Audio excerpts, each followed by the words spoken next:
Hello guys, and welcome back again to a brand new video. In this tutorial guys, I will be showing you how to edit checkout page in WooCommerce.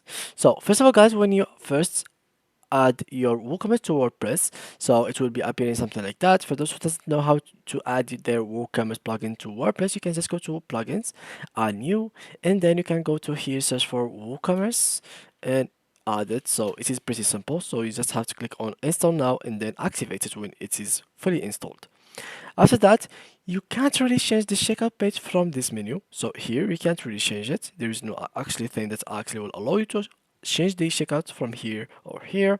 So what you'll have to do is actually go to the top menu and then search for pages.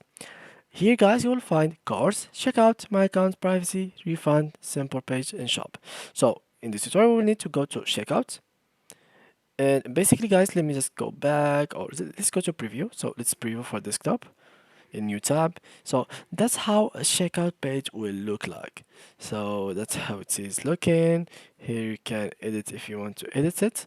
So basically that's how it look like. So if you want to add anything to it, you can, for example, add here an image. So upload. Let's upload an image. Here we go.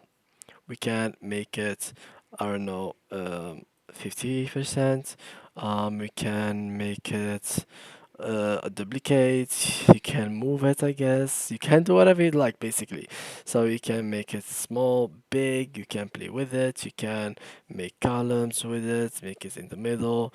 The same thing goes for here.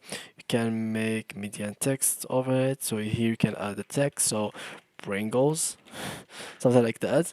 And yeah guys, so when you finish everything, you just have to click on update, and when we will go to preview a new tab, you will find that actually the page has been changed. So this is the checkout page, and I have like literally edited this page.